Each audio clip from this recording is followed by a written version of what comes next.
क्या होगा अगर एक प्राचीन युद्ध महाकाव्य वास्तव में तुम्हारे अपने मन का मानचित्र हो? मृत्यु से बचने के लिए रूप बदलने वाला राक्षस, एक दानव जिसके घाव केवल उसे गुणित करते हैं।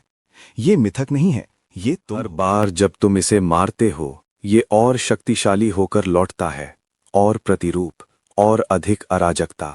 प्राचीन दृष्टाओं ने इसे मानव मन के भीतर घटते देखा, और उन्होंने उपाय को एक ऐसे ग्रंथ में छुपा दिया जिसे अधिकांश लोग केवल जपते हैं। उन 700-1,500 वर्षों से करोड़ों लोग नवरात्रि में दुर्गा सप्तशती का पाठ करते आए हैं। सतह पर यह देवताओं और राक्षसों के युद्ध का एक रक्तरंजित पौराणिक, लेकिन आधुनिक गहन मनोवैज्ञानिकों ने इसके वास्तविक उद्देश्य को उजागर किया है। ये वास्तव में जुंगियन शैडो वर्क और आघात प्रसंस्करण के लिए एक अत्यंत ये संस्कृत ग्रंथ स्पष्ट रूप से दिव्य शक्ति को मानव मन में निवास करने वाले भ्रम और छाया के रूप में पूछता है। ये कभी बाहरी राक्षसों के बारे में नहीं था, ये हमेशा तुम्हारे बारे में था। इसे कॉग्निटिव प्रोसेसिंग थेरेपी की तरह समझो, लेकिन 6ठी शताब्दी में लिखी गई। आधुनिक चिकित्सा मानसिक अटके हुए बिंदुओं को तोड़ती है, और ये प्राचीन ग्रंथ ठीक वही काम करता है। यहाँ का मनोवैज्ञानिक मानचित्र तुम्हारे मन को 3 अलग अलग स्तरों में विभाजित करता है, जो ग्रंथ के 3 चरित्रों के अनुरूप हैं। आध्यात्मिक विकास के लिए तुम्हें प्रत्येक स्तर के आओ पहले स्तर को समझें, गहरा अचेतन। यहाँ हम पहले 2 राक्षसों मधु और कैटब से मिलते हैं।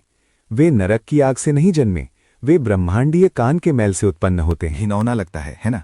लेकिन ये अत्यंत प्रतीकात्मक है।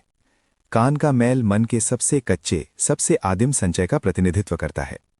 व्युत्पत्ति की दृष्टि से मधु का कैटब कीट जैसी व्यग्रता का बोध कराता है, जो विकर्षण और बेचैन उत्तेजना को दर्शाता है। मिलकर वे आदिम अस्तित्व भय हैं, जो हमें मूलभूत पाश्विक प्रतिक्रियाओं में अपने फोन पर बेमतलब स्क्रोलिंग के बारे में सोचो, वो है कैटब। देर रात की मीठी खाने की लालसा, वो है मधु। वे भारी अचेतन जड़ता हैं जिसे तमस। तुम इन आदिम आवेगों को बुद्धि से नहीं जीत सकते। इन्हें पराजित करने के लिए चेतन अहंकार को पूर्णतः समर्पण करना होता है, जिससे सुप्त उच्चतर स्व जागृत होकर नियंत्रण ले सके। एक बार जब तुम बुनियादी लालसाओं को जीत लेते हो, तो तुम अगले स्तर पर पहुंचते हो, चेतन मन। यहाँ रजस अर्थात उत्तेजित क्रिया के क्षेत्र में तुम महिषासुर वो कुख्यात भैंसा राक्षस है, और उसकी महाशक्ति वो है जिसे तुम तुरंत पहचान लोगे। वो मारे जाने से बचने के लिए लगातार रूप बदलता है। ये एक शानदार प्राचीन रूपक है कि कैसे तुम्हारा अहंकार जवाबदेही से बचता है जिस क्षण तुम उसे पकड़ने की कोशिश करते हो। क्या तुमने कभी गौर किया कि आत्मसुधार का प्रयास अचानक आध्यात्मिक अहंकार में बदल सकता है? यही भैंसा राक्षस का रूप परिवर्तन है। ये आध्यात्मिक विचलन है, सक्रिय रूप। इस हठी अहंकार के विरुद्ध व्यक्तिगत बौद्धिक प्रयास विफल हो जाते हैं। ग्रंथ में देवता एक एक करके तर्क और खंडित शक्ति से उससे लड़ते हैं और बुरी तरह हारते हैं। अपनी विफलता को स्वीकार करते हुए देवता अपनी तीव्र दीप्तिमान ऊर्जाओं, अपने तेजस को एक ही चमकदार प्रकाश स्तंभ में एकत्रित करते हैं। इस एकीकृत ऊर्जा से देवी दुर्गा का जन्म होता है। यहाँ का मनोवैज्ञानिक अंतर्दृष्टि गहन है। अपने व्यापक झूठे स्व को जीतने के लिए खंडित बौद्धिक प्रयास की बजाय अपनी मानसिक ऊर्जा के पूर्ण एकीकरण की आवश्यकता होती है। हमारी पहली परत याद है, लालसा और विकर्षण। अहंकार उन आदिम भयों पर पहचान का एक किला बनाता है। एकीकृत मन उसे चकनाचूर कर। लेकिन सबसे गहरी परत अभी आनी है, सूक्ष्म अवचेतन विकृतियां।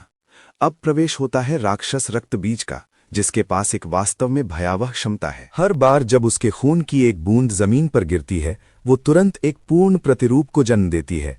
उसे एक बार मारो और अचानक तुम जाना पहचाना लगता है। ये मानवीय चिंता और जुनूनी अत्यधिक सोच के लिए 1500 साल पुराना परम रूपक है। ये विक्षिप्त मन का अनंत चक्र है। जितनी जबरदस्ती तुम एक चिंतित विचार को दबाते हो, जितनी हिंसा से उसे मारते हो, उतना ही वो गुणित होकर नियंत्रण से बाहर हो जाता है। चिंता को हराने के लिए देवी अपनी तलवार और जोर से नहीं चलाती, बजाय इसके वे काली के रूप में प्रकट होती हैं और अपनी विशाल जीभ खिलाकर रक्त को जमीन। ये शुद्ध अप्रतिक्रियाशील जागरूकता का प्रतिनिधित्व करता है। तुम चिंतित विचार से नहीं लड़ते, तुम बस जागरूकता से ऊर्जा को अवशोषित कर लेते हो, उसे कभी तुम्हारे मन में जड़ नहीं जमाने देते। इसके बाद देवी 2 सेनापतियों का सामना करती हैं, चंड और मुंड। वे उन 2 चरम सीमाओं का प्रतिनिधित्व करते हैं जिनमें मानव मन। चंड को प्रतीकात्मक रूप से बिना शरीर के एक सिर के रूप में दर्शाया गया है। ये उग्र जुनून और अव्यावहारिक अत्यधिक सोच को दर्शाता है। ये वो मन है जो वास्तविकता से मुंड इसके विपरीत बिना सिर का एक शरीर है।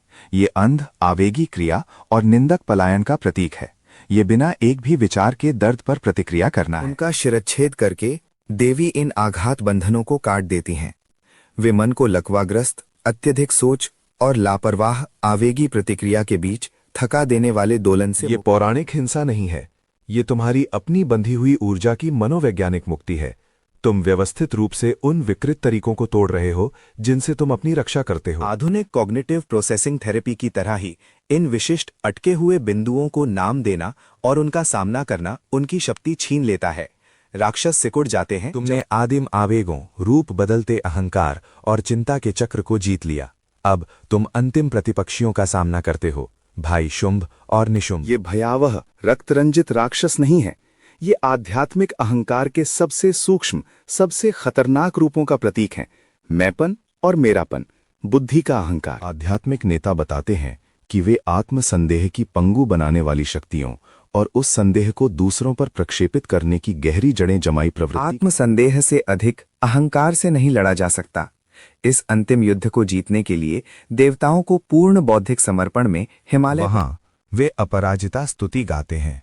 वे स्वीकार करते हैं कि दिव्य शक्ति उनके भीतर गहन स्पष्टता और पूर्ण भ्रम दोनों के रूप में विद्यमान है।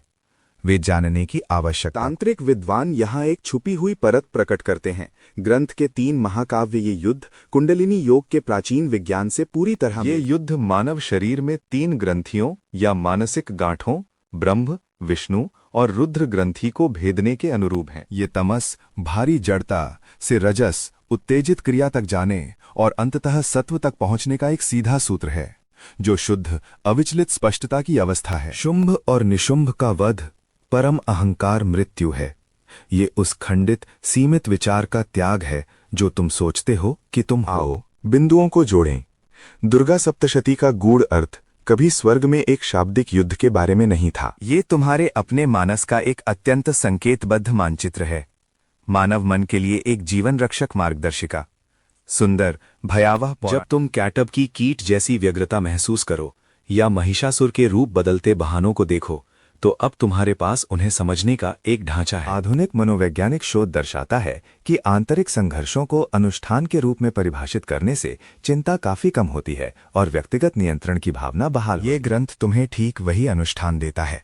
ये अमूर्त आघात और निराकार चिंता को व्यक्ति रूप देता है, ताकि तुम अंततः उनकी आंखों में देख तुम ही युद्ध भूमि हो, तुम्हारी लचीलापन ही देवी है और तुम्हारी विकृतियां ही राक्षस हैं, जो नष्ट होने की नहीं बल्कि एकीकृत होने। देवी महात्म्य का प्रतीकवाद हमें सिखाता है कि सच्ची आध्यात्मिक वृद्धि तुम्हारे भीतर के अंधकार से बचने के बारे में नहीं है, ये विषाक्त सकारात्मकता के